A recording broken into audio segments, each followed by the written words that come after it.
Hello, everyone. Can you hear me all right? Today, I wanted to start making a Flabebe because it's one of my favorite Pokemon and it's like a flower fairy. It's so cute and I love it. The colors I have for this are pastels just because I like them and that's what I have on hand. But you'll see them all later. As I was looking through them, I thought I have like this soft cream and white and really gentle pink. They look really pretty together. So I might use those for another project one day. Speaking of projects, a little while ago, we were doing sketches for a gothic horror plus mascot horror idea I had. I really need to come up with a name for it, even if it's just like a temporary name. And I realized something. There are probably mice in like big old houses, but I feel like they're almost seen as too cute for the kind of mascot I'm trying to think of. But you know what else appears in old houses or Gothic literature and is not seen as quite as cute? Bats. I love bats. They're so cool. They're fuzzy and fluffy, and you can make them really cute. But then there's also like flying foxes that are literally the size of foxes and can fly.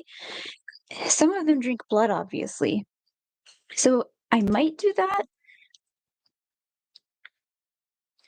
Basically, I'm saying I want there to be some kind of character in this story that's a little cute bat, and I could give it like a little bow on its head or cute little fangs. What I've been considering having it do is having it eat people's emotions instead of blood. Because one, I don't want this to be super violent, at least not right now. And two, there's this Pokemon, speaking of Pokemon, we're making one today called Bayonet. And what it does is it feeds on emotions like negativity, like hatred or annoyance, but that actually can make the person feel better because then they're like, man, finally got all that stuff out of me. It's out of my system.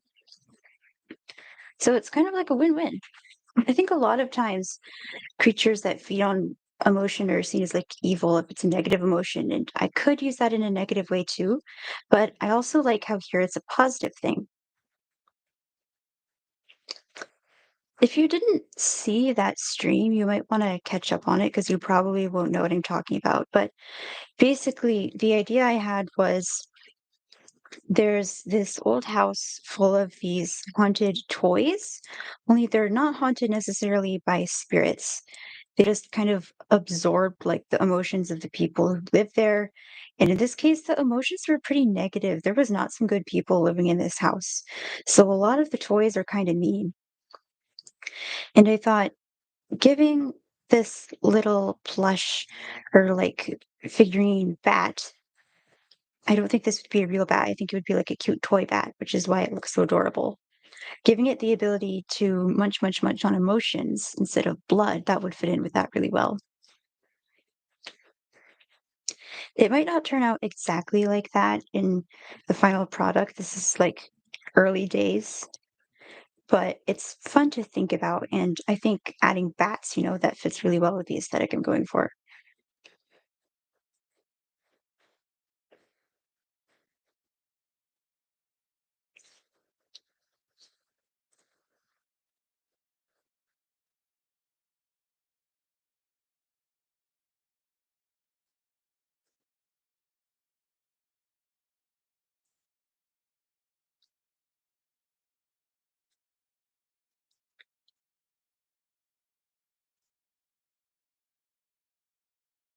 I'm not sure how stylized you wanna make this, and I might draw it on stream another time. I might just draw, like, a cute little fuzz ball with a bow on it and be like, "The wings, teeth, bat." I was also thinking about those music boxes where they have, like, a little figurine on the top. I had one of those as a kid, and I wonder if one of those would fit in this setting.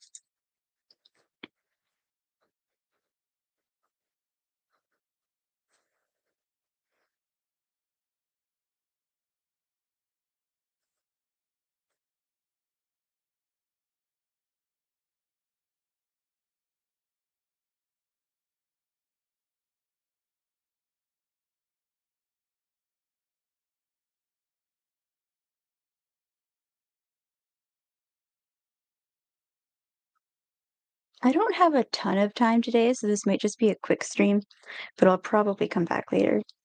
Just got a lot of stuff going on.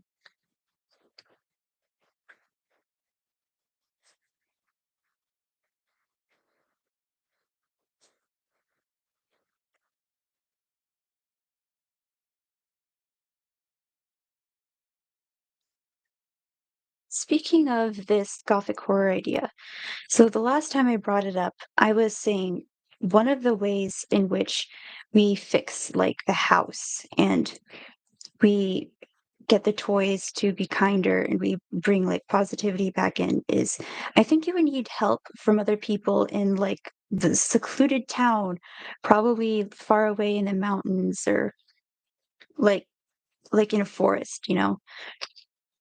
I think you would need other people living there as help to like fix up the house, like repair windows, get new upholstery. There's dust everywhere. Don't go there if you have a dust allergy. It takes a lot of people to fix everything up. And I wonder if we could connect that to, well, what about when people were living in the house? Did people pay attention or did they not know? Did they know, but did they not like reach out or try to fix anything? And this is basically like brainstorming. I'm not saying anything definite, but I think the actions of the community should factor in some way because they're important in the present of the story. So it would make sense to tie them into the past. Like if they didn't help out, for example, we could have them realize that that was wrong and they let all this stuff happen. And now there's like evil toys running amok. So they should help fix it.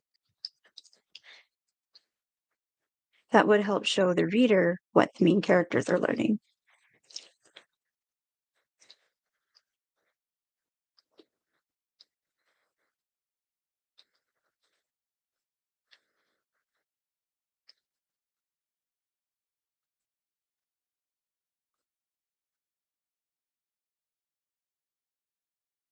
You need like painters too, right? I don't know actually know that much about how houses get like refinished or rebuilt. So I'm not necessarily trying to be like super realistic about it, but that might be something I look into. I wonder if it would make sense to have the main character here be kind of a loner too, because like the actual protagonist, Ghostbuster, because then they'd be having to learn too, along with the reader, like, oh, I might have bitten off more than I can chew. I can't do all of this on my own. Like, even if they like there's a whole power system I might use here. I'm not sure I might make this as its own thing. Even if they manage to like dispel all of the ghosts in the house like an exorcist, who's to say that the emotions won't stick around and just its spirit something else, you know? Like if you get a ghost to stop living in a teapot, for example, you know, maybe you destroy the teapot, but what if it goes and moves into like a book or something? You kind of have to address the root of the problem.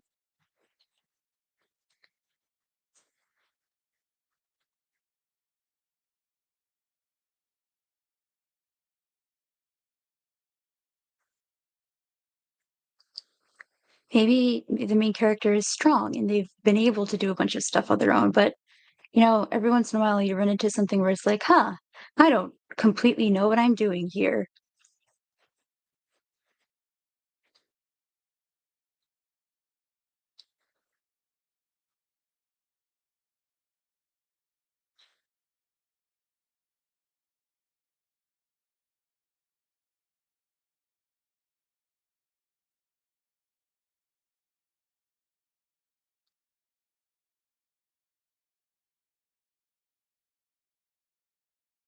I wonder if I could make there some kind of carriage too.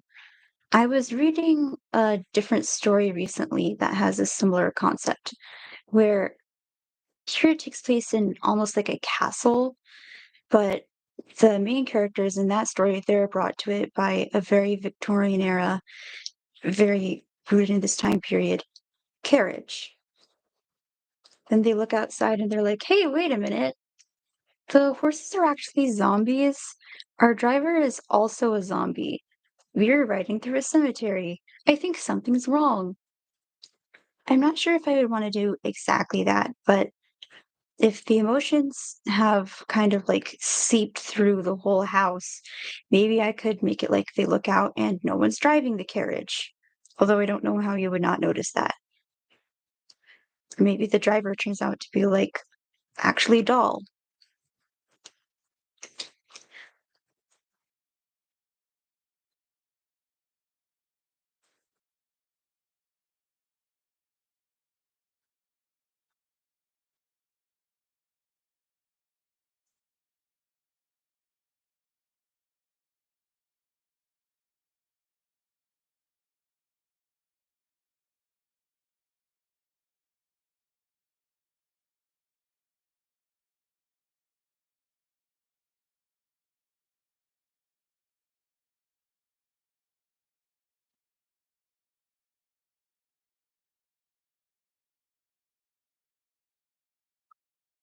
I don't think all these big fancy houses necessarily have big gardens either, but I think that could be fun to play with. Where it's like a maze and there's usually like roses and ivy.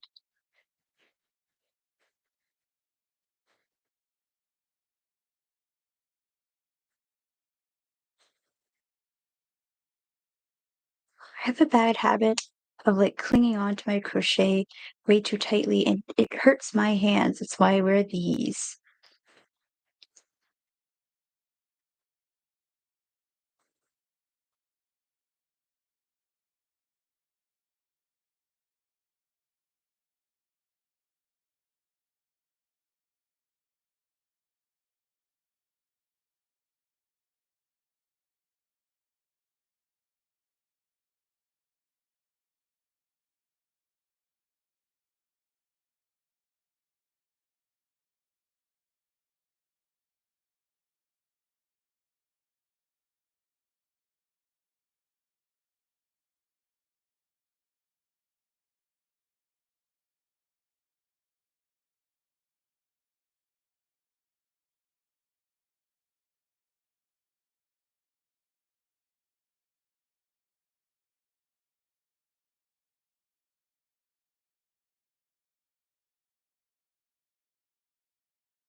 I forgot to get out like a pencil and paper to write down how many rows I'm going to be doing because next few rows are all going to be the same. I might just clip some yarn because I am very tired.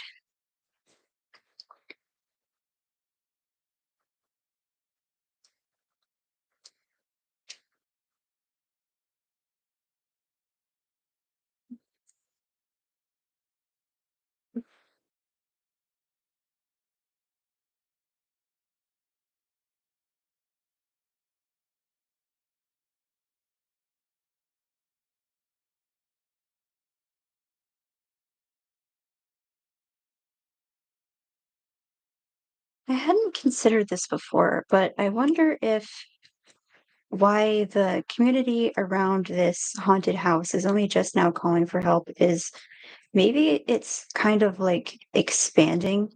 Like at this point, the toys are kind of like getting into the garden or they're like running around town and causing trouble and they're not just staying in the house anymore. So the other people living there, like, I don't know, like bakers or painters and everybody else who like makes up a town at this point, they're like, oh, they're actually a problem. Now they're annoying us. I guess we better call for help. And you could tie that back to the getting to the root of the problem thing. Like, they're just gonna keep coming after you guys unless you actually address the problem.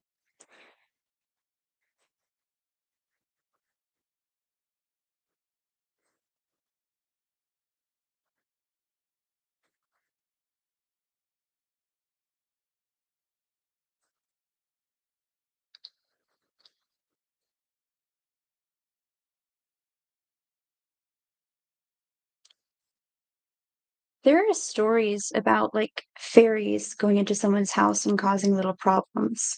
So I wonder if we could do that with toys too. Like, just being mischievous is just annoying. It's not really dangerous, but maybe it escalates or maybe they, like, say cruel things.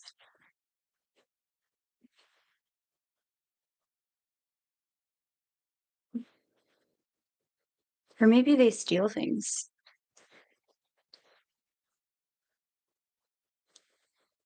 'Cause originally how I figured all the toys got created was these people who are making toys, but they aren't doing it, like, to actually cheer people up or make them happy. Like, they don't really care if that happens. They just want money, money, money, money, money. So maybe the toys learn to be greedy.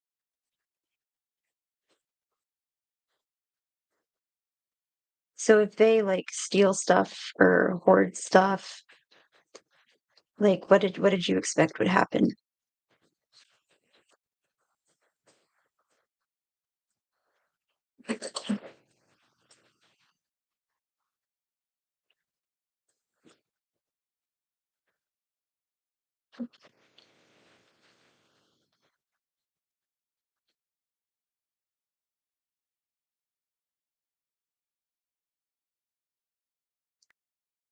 You guys can all see I'm doing okay, right? I used to put the camera over there, but it makes more sense to put it here. You guys seem to be able to see it better.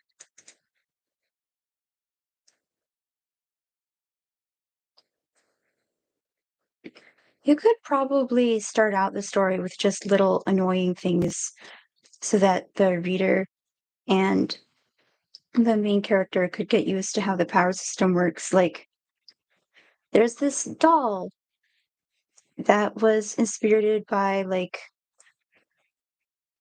annoying. I don't know what it's called. Like, the character trait where you want to annoy people. So now she's running around causing problems for people, like tying shoelaces together or stealing little objects. And the main character would have to, like, find her and get her to stop, obviously. So that's not a big deal. That's just annoying. But as the story continues, like, maybe people are stealing food. Maybe they're like stealing money or like I don't know a ton about the transportation of this time period. But if you sabotaged a wheel or something, you could make it so, like, a carriage, like, tips over and people get hurt. Like, it escalates as the story goes on.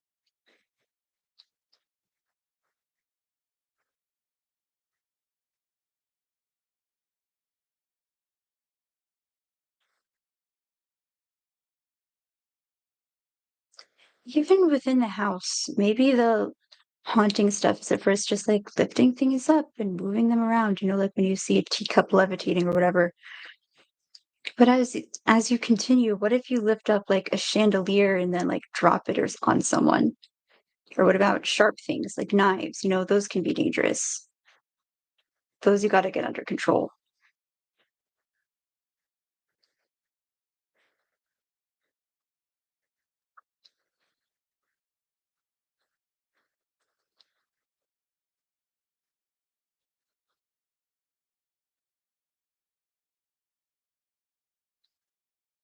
I think bats usually live in big groups too. There's a bunch of them that hang, like, upside down in a cave. So, if there was a lot of the little bat toy, maybe lots of them could, like, fly around and chew on people, and people are like, "Ah! Ah!" Obviously weird, but it's not, like, genuinely harming them. They're just feeding on people's emotions. So that wouldn't be dangerous, but it would introduce people to the idea pretty well.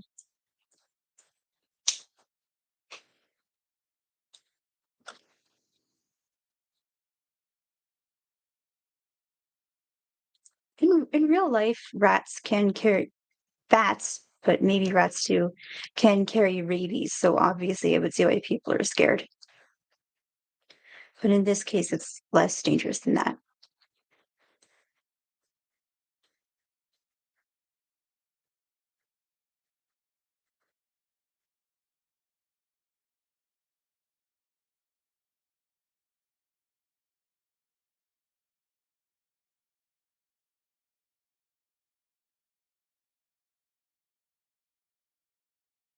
This is going to be a little bigger than I expected. That's not a bad thing. I'm just used to thinking about the real Flabebe. This is just like the top of the head.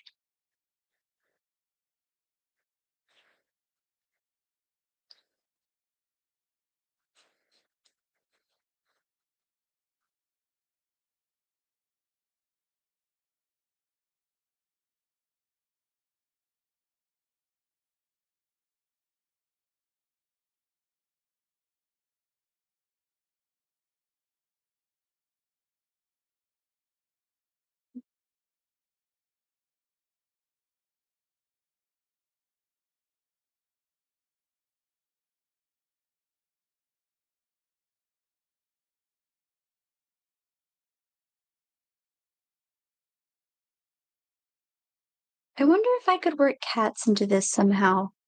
I just think they're cool. People probably had cats as pets during this time. I think people have domesticated cats like almost as long as they've domesticated dogs. I don't know a lot about that, but I think it's really cool. I kind of want to know how that started. Like how is there like the giant wildcats, which like I see those and I get scared, but people saw them and were like, "Hey, cool.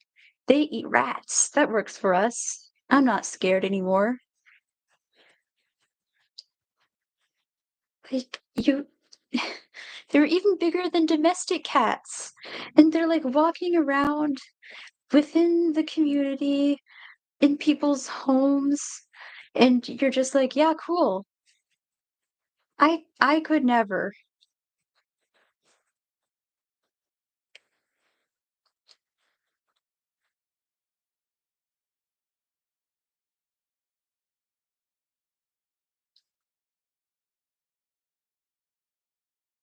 I think I might need to do some research into what kinds of like toys and entertainment people had in, well, Victoria was on the throne for a long time, but the specific era that we kind of call Victorian and that we call Gothic, like late 1800s, I believe. Because again, I don't want this to be like super exactly realistic. It's a fantasy, but making sure like everything feels like it belongs together, that's important.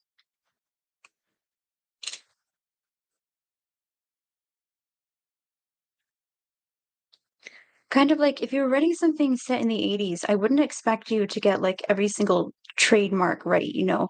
You might not you might not be able to do that. That's a whole legal thing. Or I wouldn't expect there to be like Transformers and ponies and every other kind of toy that there was in the 80s, but I would expect you to not have like Bluetooth enabled stuff or like smartphones and things like that, you know? I would expect, you know, there's probably some kind of robot toy. There's probably some kind of little horsey with brushable hair, things like that.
I wonder if I could make there a cemetery, because obviously those can get like genuinely creepy really fast. I'm just thinking about how you see that a lot in like stories about hauntings.